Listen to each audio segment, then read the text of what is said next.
The longest verified human life lasted 122 years and 164 days. Jeanne Calment was born in France in 1875, met Vincent van Gogh while he was still alive, and survived long enough to see the age of computers and the internet. She died in 1997, and nearly 3 decades later, no verified person has broken her record. That raises a disturbing question. If medicine has improved so dramatically, why has nobody reached 123? In July 2026, the debate returned when 3 aging researchers argued that the available evidence points to a maximum human lifespan of approximately 125 years. Other scientists immediately pushed back. They say the data are too uncertain, the number of exceptionally old people is too small, and future medical technology could completely change the rules. This is not just an argument about statistics. It is a battle over whether the human body has a fixed expiration date. Life expectancy and maximum lifespan are not the same thing.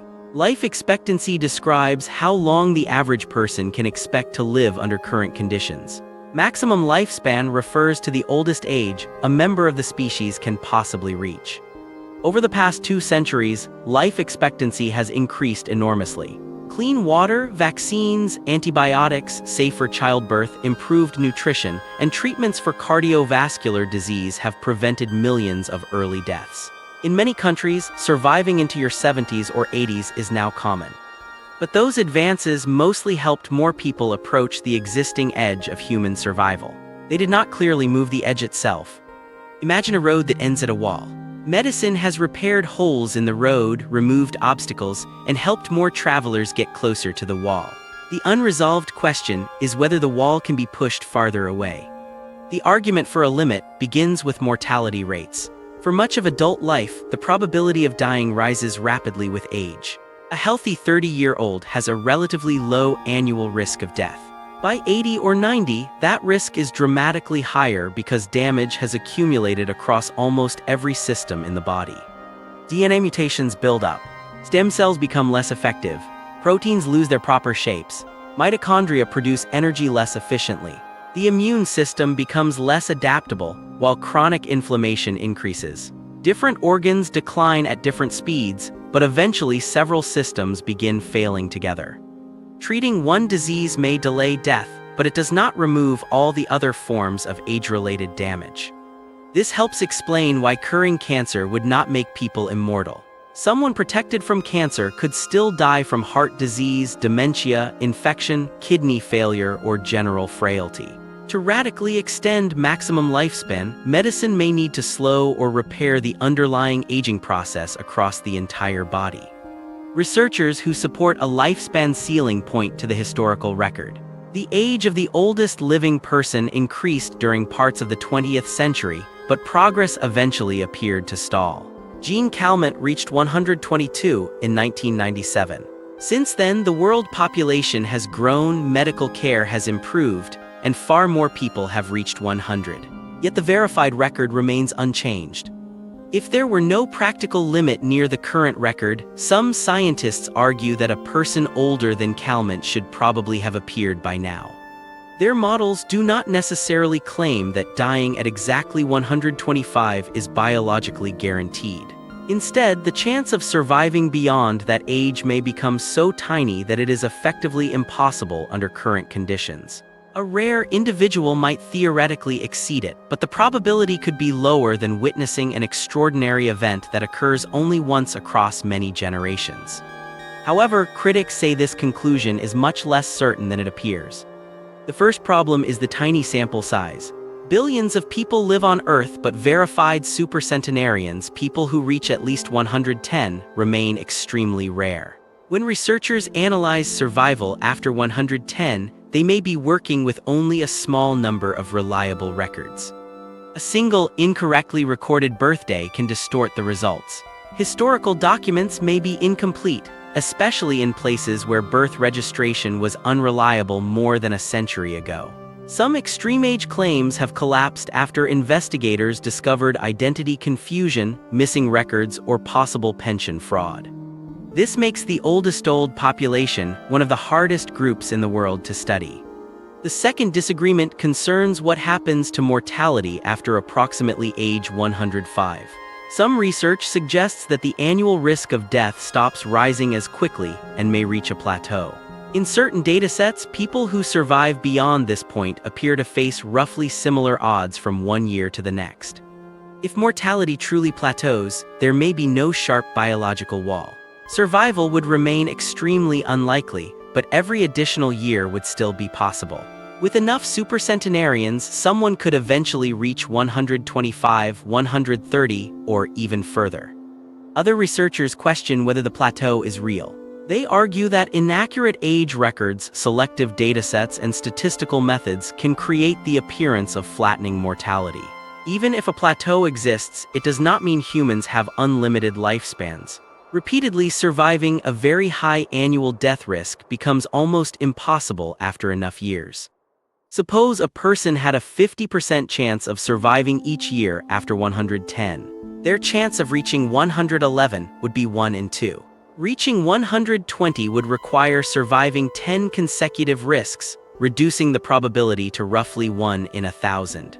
Reaching 130 would be vastly less likely. That is why extremely old people can exist without anyone approaching 150.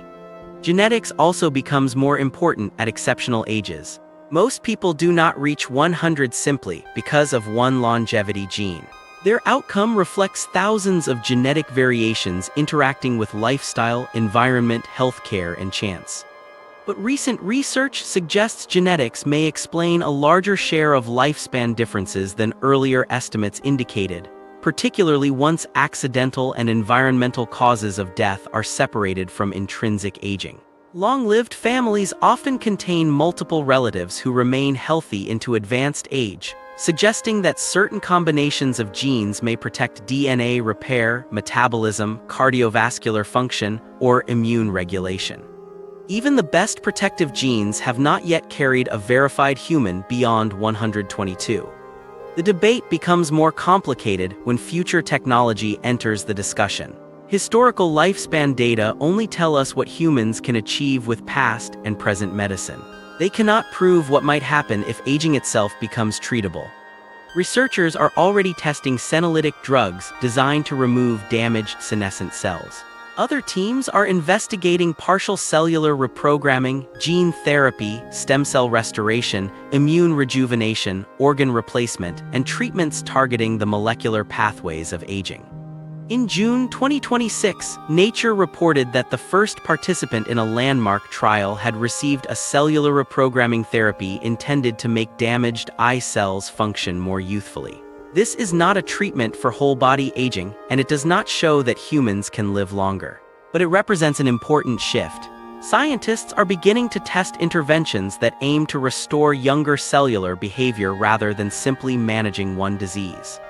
If these technologies eventually repair multiple forms of biological damage safely, historical estimates of a 125-year limit could become irrelevant.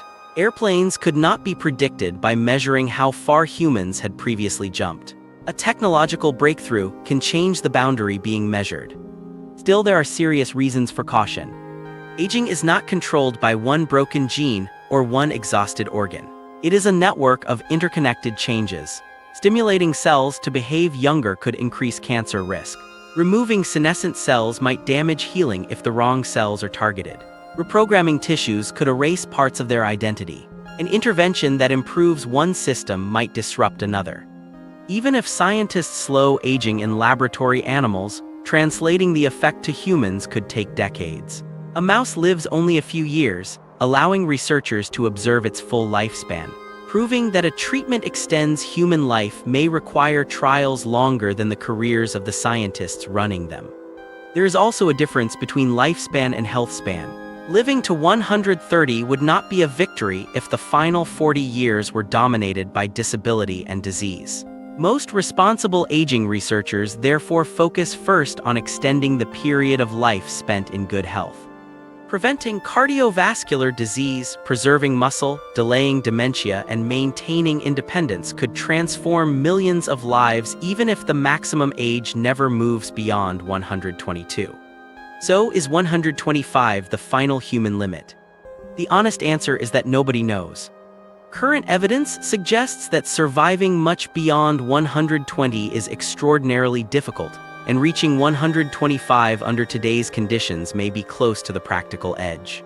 The unchanged longevity record supports that possibility. But the data remains sparse, extreme age records are difficult to verify, and the biology of aging is still being uncovered. Scientists cannot confidently declare an eternal limit based only on people born in the 19th and 20th centuries. Jeanne Calment may have approached the maximum lifespan of an unmodified human body. Or she may simply be the first person to reach a boundary that future medicine will eventually break. Until someone does, 122 years and 164 days remains the number separating scientific ambition from human reality.